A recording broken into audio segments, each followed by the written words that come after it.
The mixing of the resin is where a lot of mistakes are made. If you do not put in enough MEK or enough hardener, it might never harden. It might just turn into a goo because it didn't get mixed properly.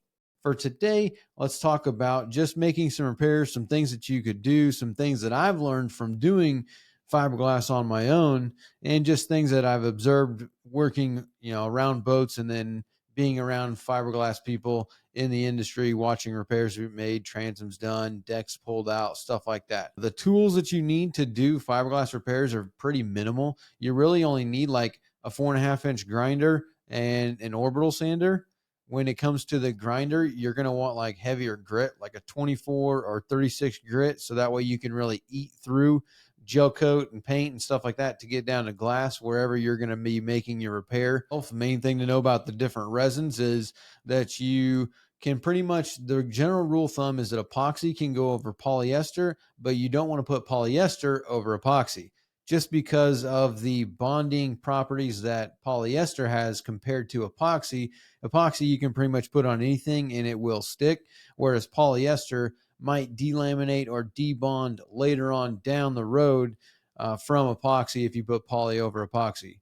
I've seen people do it though, and I don't know the longevity. That's just general rule of thumb, and pretty much what I do is basically go off of what I'm told. And so when the fiberglass guy tells you don't put polyester over epoxy, you don't put polyester over epoxy, let alone try it out to see what the long-term effects are. I've never tried that. That's just what I've been told. There's basically like 3 different types of glass that you use. You've got like cloth, which is more for like beautification and doing cosmetic repairs, not really structural. Then you've got matte, but matte is also not really as structural, but it's mainly for adhering two things together. So if you put like 2 pieces of Cusa together, or you put, you know, anything, you can put it underneath cloth. It's for adhering two surfaces together. So you would take a piece of Cusa, put a piece of matte, and then another piece of Cusa, stick the two together, and that matte basically creates a structural bond between the two surfaces.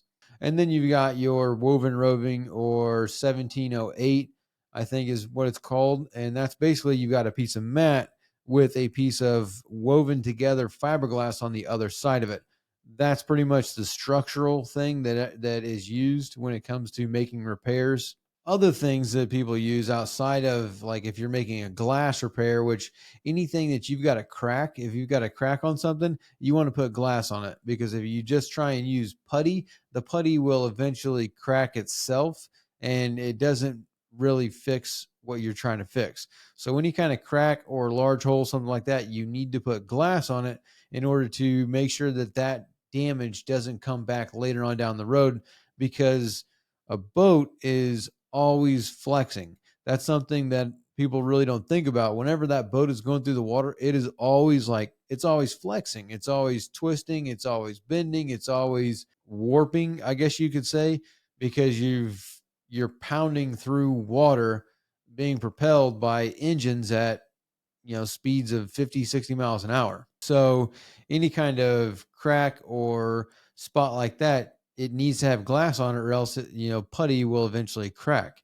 Repairs that are going to be difficult, I would say you want to stay around curves, because curves take the most amount of work. And then edges are easier than curves, but anything like an inside corner that has a curve to it, that's a difficult thing to mess with compared to a flat surface.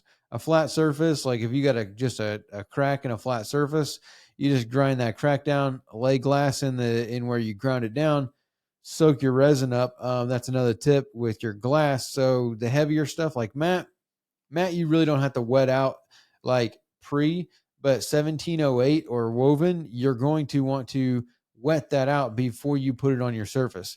So wherever you're repairing, you definitely want to put resin down on that repair. Once you grind it down and get down to bare fiberglass, you wet that out. But if you're using like 1708, you want to put like a piece of plastic on a flat surface, put that glass on the plastic, and then wet it out with resin. So pour resin on that glass, and then, let it soak it in and really roll it into the glass. So that way it's pre-soaked, I guess you would say. then pick it up, put it on wherever you're making your repair, and then continue to wet out that glass and come back with what's called a rib roller, which is just basically a tool that's got these ribs on them. You can get a plastic rib roller or a metal rib roller. And what you're going to do is roll the glass. So you'll put resin on it and then roll it with the rib roller to work any air that's in the glass out of the glass. And then when it comes to layering, depending on how bad the repair that you're needing to do is, I mean, 2 to 3 layers of glass is going to be plenty of glass. Again, depending on where it's at. Like if you're doing a transom, different story. Generally, you're going to want to do 3 to 4 layers of the 1708. You'll put your mat on your existing glass, then your transom, then your mat, then your Kusa or wood, and then you're going to want mat 1708, and then probably like 3 layers of that 1708 to make a good solid transom, depending on how big the boat is, how much weight, how big the horsepower, the engine that's going on there, is it getting a bracket, like all those different things are going to weigh into exactly how many layers of glass you need to put on there. But something that you definitely want to do when you're doing your glass, once you get it wet out, you really want to take a fairing filler and apply that over the glass. If you let the resin dry up, then you are going to need to sand it in between layers. And then if you also put any kind of wax, like usually use wax on the last layer, which allows the resin to harden. So I'm not exactly sure how the chemical bond works, but basically air prevents the resin from hardening. So you put wax in there, and that wax layer on your last layer of glass is going to have that wax go to the top, which creates a barrier between the resin and the outside air. And that barrier is what allows the resin to cure quicker. Now, you can't put another layer of glass onto a layer of resin that has wax in it. You'll have to let it dry, let it cure, and then grind that down before putting on your next layer. But if you do them all at the same time, you put on your layer of glass, you wet it out, you get to your last coat, then what you can do is put fairing filler over the top of that, which is going to make it easier to sand, and then put a little bit of wax in that fairing filler so that way it will cure hard as one single bond and one piece of glass, basically. Then you can come back after it is cured and it'll be easier to sand down opposed to having to grind down raw fiberglass and raw resin. What that looks like is basically take a spot that you're going to repair and wet it out, wet your glass out, put your glass on there, rib roller to get all the air out, and then get it built up to where you want with just your, let's say you're using polyester resin, just your polyester resin and your MEKP mixed together to make your resin mix, which will make it harden and kick off. And once you get to your last layer, you mix up another set of resin. You basically take resin, take your fairing filler, put it into the resin, mix it up, and then add your MEK and your sanding aid.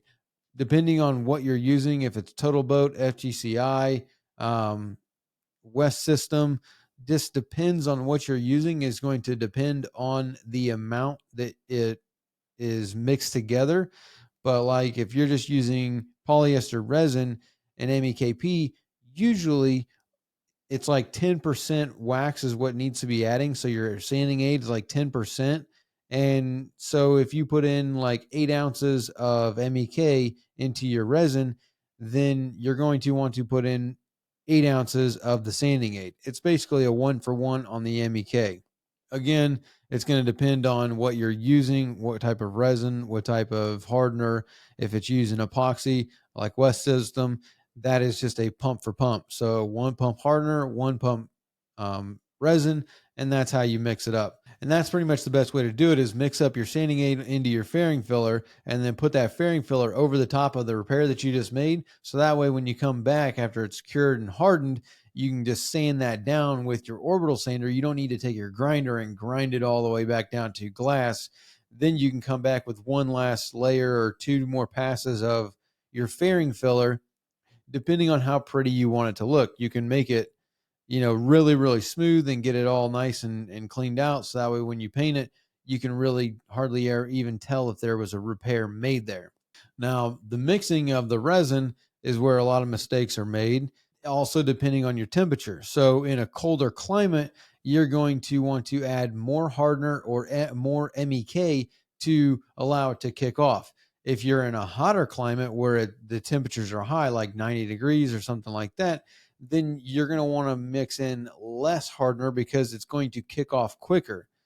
If you do not put in enough MEK or enough hardener, then it might not adhere properly. So it might never harden. It might just turn into a goo, and then you've got to scrape this goo off of whatever you're trying to repair because it didn't get mixed properly. You really want to go off of whatever the instructions are. If it says to make up 8 ounces of resin and it requires 4 cc's of your MEK, put in that 4 cc's and then put in the 4 ounces of sanding aid, so that way you know it's going to adhere properly. Based on what percent? Most of them will have 1%, 1.5%, 2% compared to MEK. I think what that means basically is that if you've got 100% mixed, 99% of that's going to be resin, 1% of that is going to be MEK. And that's kind of a general rule of thumb, again, depending on the temperature. The hotter it is, like say summertime, you want 1% because it allows you to have more working time with the resin before it starts to tack up. Whereas if you mix it too hot or in the winter, it'll just take forever to cure, and it'll just take forever to cure, which is another problem. It becomes gooey and it doesn't harden properly. So generally in the wintertime, when it's colder, you mix it up more, like 2%. And again, this is all on the bottles and containers that the resins come with. One thing that I've done that before, where I mixed it up too light and it just turned into a goo, and I had to scrape it off where I was doing. Putting on the repair is actually inside of a transom, and that's just a lesson that you learn messing around with the stuff, which means that proper mixing is a crucial aspect to doing your glass repair. Getting all the air out of the glass is another big factor. Making sure that you wet out the thicker woving piece before applying that on there, and then rib rolling all the air out. Applying the sanding fair or the fairing compound on top of the resin before it cures, which we say things like tack up. That just means that whenever you're working with the resin, as it starts to get hard, you basically get a working time. Again, to the percentages, 1%, 2%. The colder it is, the more percent you add it because you want it to cure, and you want less percent in the hot because it will get hard too quick, meaning that you have basically, say, 10 minutes, 15 minutes of working time where the resin is in a liquid form. After 15 minutes, it'll start to kick off, and that just means that it starts getting solid, and it's no longer a liquid form. So as it hardens, if you try to keep working with it, it will start to pull out and clump up and, mess up whatever you've already done, which can be a problem. So as soon as it starts to kick, that's it. You're done. You can't do anything more with it. And then after about an hour or so, or 30 minutes, depending on how you mix the resin up, it'll start to get tacky. And that means that you just take your finger, you put it in there, and it's just kind of tacky. It's not really, liquid. It's not hard. It's tacky. It'll tack to your finger. That's the time when you want to apply your next coat. So if you're doing another layer of glass or you're doing another layer of the fairing compound, as soon as that gets tacky, you can put that fairing compound on there. Now, when it comes to the fairing process, you really want to do that mixture of let it tack up, put another layer on there, and then, do however many layers it's going to need you to get the smoother surface that you need. But make sure that you put that sanding aid into the last coat that you put on there. So your last coat of fairing compound needs to have that sanding aid in there. So that way it creates that barrier coat that we were talking about, which allows all those layers that you put on there to get hard and actually cure 100%. Without that sanding aid, without that outside layer, it'll get gummy. I mean, it'll eventually harden up, but the problem is that even when it hardens up, I mean, it could take weeks to get fully cured. And if you're trying to make a repair, you really want to get the repair done. So if it's tacky or gooey, it may be hard to the touch where like you rub it and it's not tacky. But if you go to sand it, it will gum up the sandpaper that you have. And it could take weeks to get hard and stop gumming up your paper. And sometimes, depending, it may never tack up. I mean, it would be months before it will ever get hard to where it's not going to gum up your sandpaper, which is why it's so important to make sure you put that sanding aid out of that wax mixture into the last coat that you put on there. So if you do have a layer that you put on there that didn't have wax in it and it's gumming up your pads, um, there's a couple ways that I think people are cleaning the sandpaper. Really, you're kind of just you need to buy the 50 pack from Home Depot and use the orbital sander and just kind of strip them off. So that way it's a cheaper sandpaper. Otherwise, I think you can get an abrasive pad that you can hold on the on the sander, which will remove any of the gumming up that's on the sandpaper, because that's what's happening is the unwaxed resin is they basically call it a laminating layer, and that unwaxed layer is the outside layer that's exposed to oxygen is not it's tacked up, it's not hard, so it just puts it onto the sandpaper and just spreads it. You pretty much are just wasting a lot of sandpaper, or you can try and use that abrasive sandpaper cleaner they have. You like turn on your orbital sander or whatever you're doing, you turn on your sander, hold that on there, and it takes a lot of that stuff off. But being gummy uncured resin, I don't know how well that thing will work. I've heard people soaking in an acetone or kerosene or something like that, and like taking all your old sandpaper and soaking that in those chemicals to get it to come out. I don't know if they do, just take a jar of acetone and put your sandpaper pads in there and pull them out and see if the gummy resin comes off of there. I've never tried it.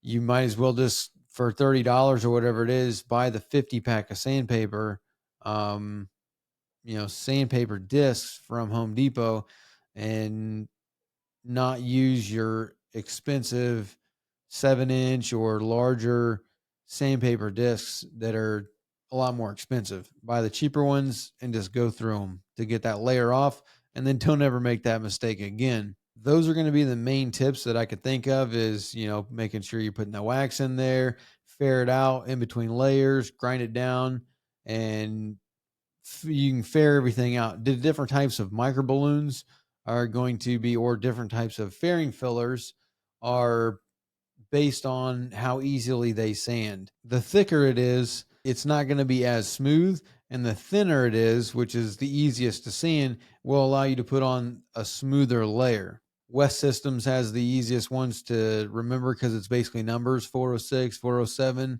410.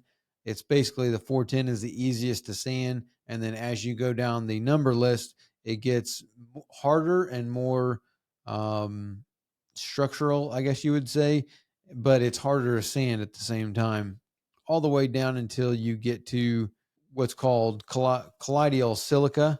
And colloidal silica is a structural filler. It's used a lot to fill in voids and gaps and stuff like that. When you're doing different projects, you'd fill something and then glass over that just to fill up a void of something.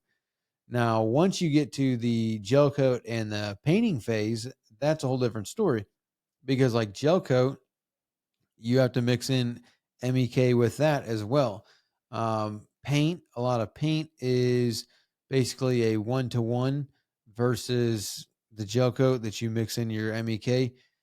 Now, if you're going to spray it, then gel coat, you have to reduce it, or you have to thin it basically with a thinner based on the brand of what you use. If you're using Interlux, All Grip, um, Total Boat, any of those, they all have specific instructions for how much you reduce that paint in order to use it in a gun to spray it. But the main properties and differences between gel coat and paint is that gel coat cures a lot harder. It is basically, if you think about it, like the paint is a 1-to-1 and it's a paint, whereas your gel coat isn't a 1-to-1. It's the MEK with the gel coat, and you can almost think of it more like it's a resin and paint as a paint. So paint you can peel off of a surface.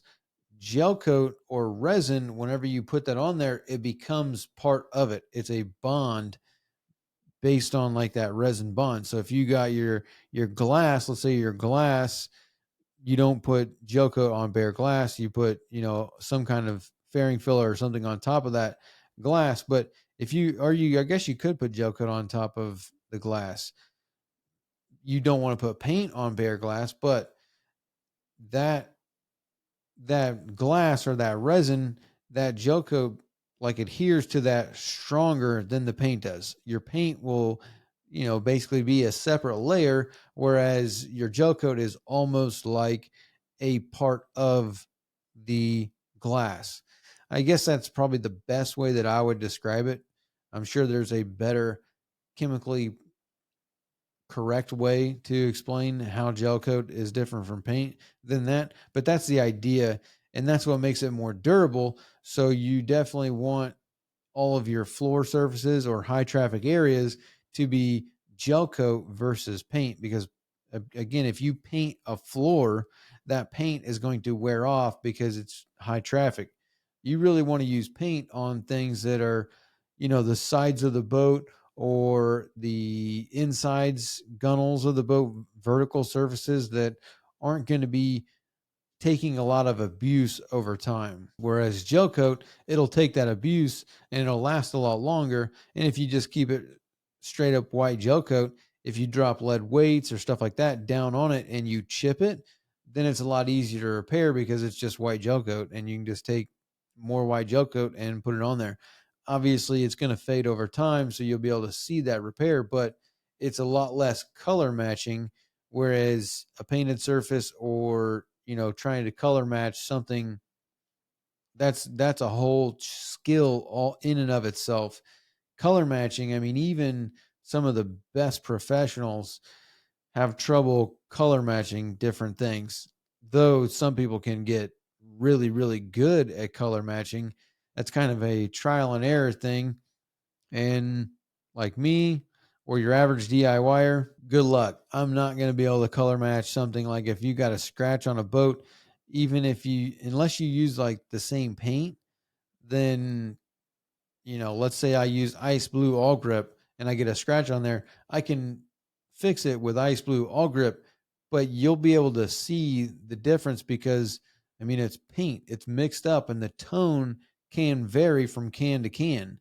Obviously, there's going to be minimal variances there, but if you've got like a boat that's got a custom color on it, for you or I as a DIYer to go in there and try and color match that, it's going to be extremely difficult. I guess if you spent enough time with enough mixes, then you could probably get it really, really close. But by and large, that's a skill that takes a lot of practice, and I definitely do not have that skill. But if you want to know more about this subject and how to do these things physically, then we've got plenty of videos on the YouTube channel, and we also have the Boaters program where we do different workshops and stuff like that, how to repair things hands-on. So if you want to check that out at bornagainboating.com, that's available for you.